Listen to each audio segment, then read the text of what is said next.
All right, VandySports.com back again on our YouTube channel. Justin Angel's extremely happy guy because we're talking about wide receivers. I love wide receiver play. Love it. Well, you had a big smile on your face, man. I just had to ask. I'm just happy to be here, man. Okay, there you go. Yeah, well, we're continuing our series, recapping the 2021 recruiting class. We started out with offensive line, then we just got done with defensive line. Now we're going to focus on wide receiver class. That featured, for the Commodores, that featured three signees, all listed above here. Hope you guys can see that clearly. Quincy Skinner, just in terms of rating, Quincy Skinner probably the cream of the crop in terms of rating, four-star kid out of St. Thomas Aquinas. Obviously, Vanderbilt had a lot of ties to that program. They have a lot of kids from that program on the roster right now, and in previous years, and they had three signees from that program in the 2021 class. So yeah, Skinner is one. Gamarion Carter was a very good late addition for Vanderbilt. Got in on him, offered him late in November, and then former Liberty commit. We'll talk about that in a minute. And Ezra McAllister from Michigan, kind of under the radar kid, two-star prospect, but Tony Ball really liked him. Former wide receivers coach offered him. Can do a little bit of everything, or did a little bit of everything for his high school. So we'll look at each of those guys here and kind of break down their film a little bit with Justin Angel, who is here with us as always. And as always, I will remind you all to subscribe to VandySports.com for one, $9.95 per month if you sign up for a year. If you're on that special $9.95 a day plan, you get special insight and quibs from Chris Lee. Yes. And obviously, come to our YouTube channel at VandySports.com and like our YouTube channel, subscribe to it, hit the notification bell every time a video drops. You will be notified and you can watch it at your leisure. We would really appreciate that. So, without further ado, we will turn our attention to this wide receiver class featuring three signees. We bring this up. Here we go. And the first one we will profile is obviously Quincy Skinner, a 5.84 star. Here we are, Quincy Skinner, man. Good addition. He was linked to Vanderbilt for quite a while. I think they offered him during the summer, and obviously he kind of waited and committed in November, but yeah, kind of in on him early. The thing about Skinner is his senior film didn't really stand out, but he got a lot of buzz, kind of from his junior film and then from his camp settings. I know he went to the Rivals camp. Uh, Rivals had three camps before the pandemic hit, and one of those was in Miami. I think it was back in maybe February, early March, but they had a camp last year there, and he actually wowed the prospects or this our recruiting analyst there. Did a really good job. Didn't win wide receiver MVP, but really stood out. Kind of won the what they call a man on a mission award. Just kind of shows you the profile here.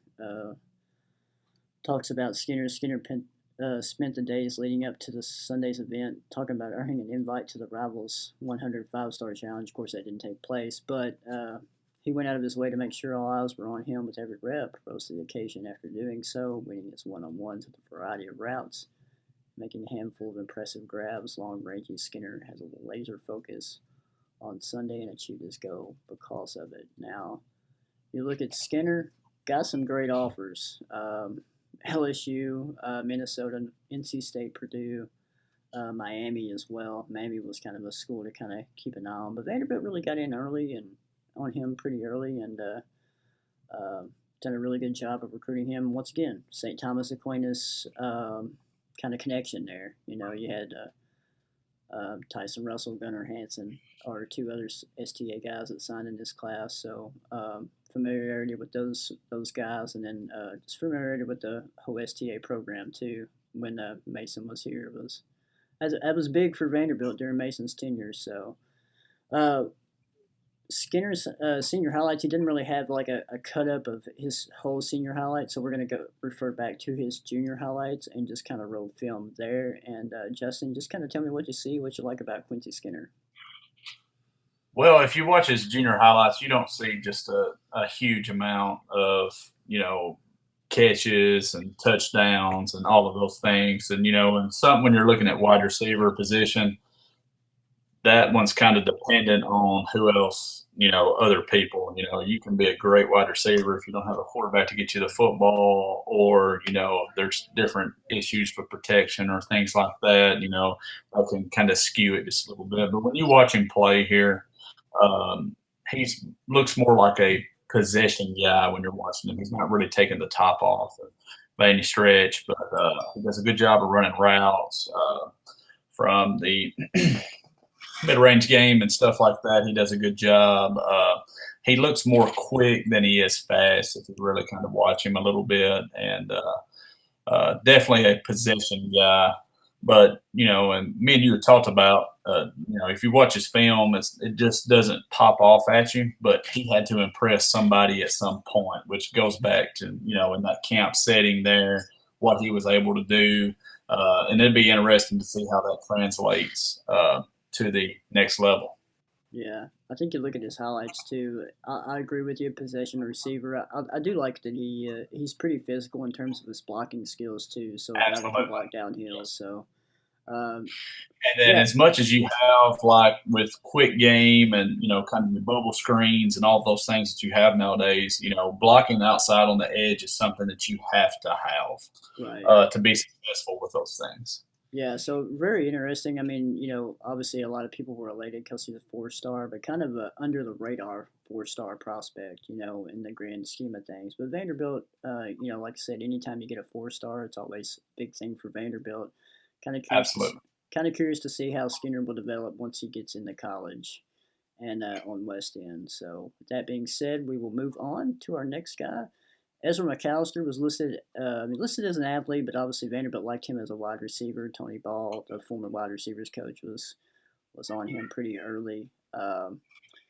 He chose. I mean, he kind of jumped on that Vanderbilt offer. I mean, at the time that was his only Power Five offer. He had a lot of offers from MAC schools. So you kind of see there, your typical MAC schools there, Army, Air Force as well. He had some Ivy League offers, especially from Harvard, Columbia. Um, so yeah, you kind of see his offer sheet. But at the time, Vanderbilt was his only offer from Power Five level. So he kind of jumped all over that. Academics was big for him. So that really drew him to Vanderbilt. He did end up getting a Virginia offer later on. I think that might have been during his senior season.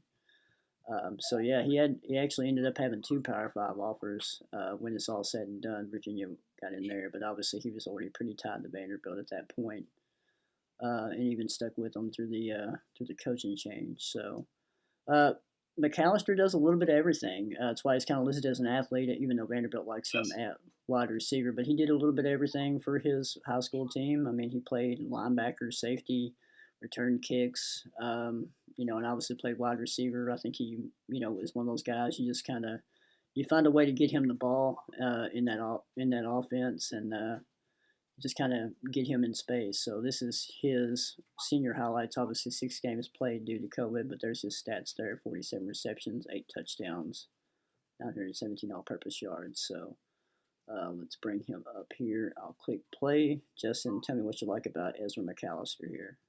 Well, when you watch him, the one thing that kind of sticks out to you, he doesn't look like he's great at one particular thing. He just seems to be good at several different things. Just like you were talking about as far as, being an athlete. And if you watch his film, that's something you can see. The level of competition isn't great, but he put up some great numbers. And the one thing that I like when I'm watching his film is I think he does a really good job of running the slant route. And then, when you get into today's game where you run so many RPOs and things like that, the slant is such a hard thing to stop. If Yeah. you want a little Caleb Scott on it there, Hey, jumping the defense. I gotta ask you, when was the last time you jumped that high, Justin? Right there, right there.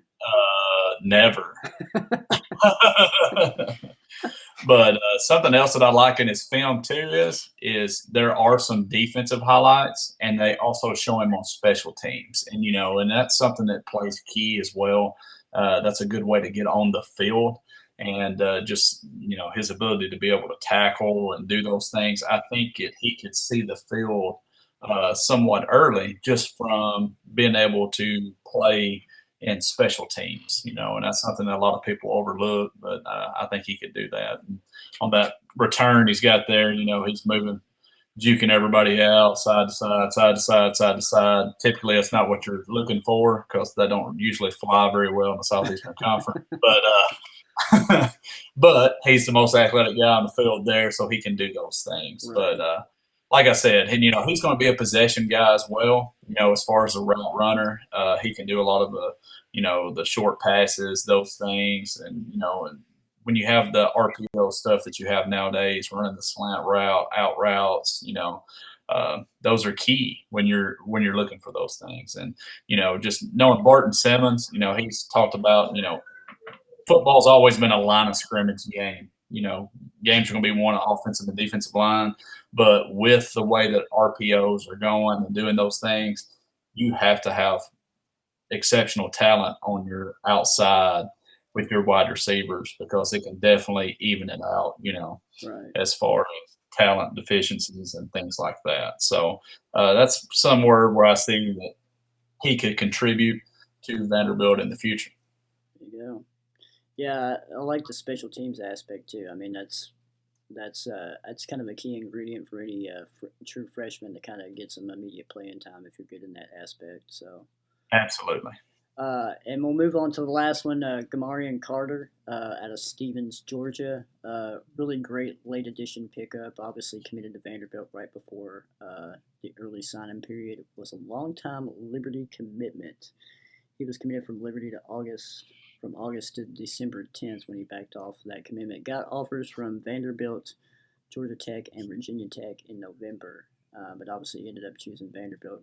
Kind of got like Power 5 teams kind of noticed him. Vanderbilt was the first one to kind of throw that offer out there, so he jumped on that. But you see the measurables here: 6'3", 185. So really good measurables in that aspect. Everybody kind of gravitates, and maybe a lot of people say Vanderbilt needs some tall targets, some outside threats and things like that. But you kind of scroll through here and see his offer list. Like I said, a lot of Conference USA MAC teams. He was committed to Liberty, and Liberty's not a bad team to be committed to. I mean, Hugh Freeze has got that team rolling. They pass the ball a lot. They put up a ton of offense. So, you know, that's an appealing offense for any wide receiver to want to play in. So for Vanderbilt to kind of get him away from Liberty was a pretty big deal.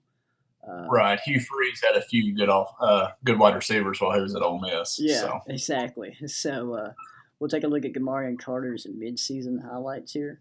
And Justin, I'll hit play and just tell me what you think about Gamarion Carter here. Well, the very first play, you notice that there's a safety playing over top, so he's getting doubled there. But he's different than the other two. I think he's a little bit more top-end speed. He has that. I think he can take the top off. He can stretch the field a little bit more than what you can the others. You can see there the corner playing 10, 12 yards off there. You know, they're definitely respecting that part of his game. You don't see a whole lot of route running and those things. Most of the things that you have here that he's running is usually either, bubble or smoke routes, or he's going deep doing those. Okay. All right. But you can see the top end speed there. You can see him pulling away from the defense. And that's something that you got to have. You got to be able to outrun people at times, because if you can't do that, then they can just press you and stay up on you and do those things. But yeah, as you can see there, he's definitely got a lot of speed. He's the biggest wide receiver that they're bringing in out of this group here. I don't think the competition that he's playing against is great by any stretch, but you can definitely see the physical talent and what they have to work with. Right. Yeah. Really good stuff there. I really like his highlights and the way he was, especially on that deep ball that was a couple plays ago. The way he was able to kind of slow down and just kind of use his hand-eye coordination to haul that pass in and use a kind of a reach down low and make a nice hand catch there. So Yes.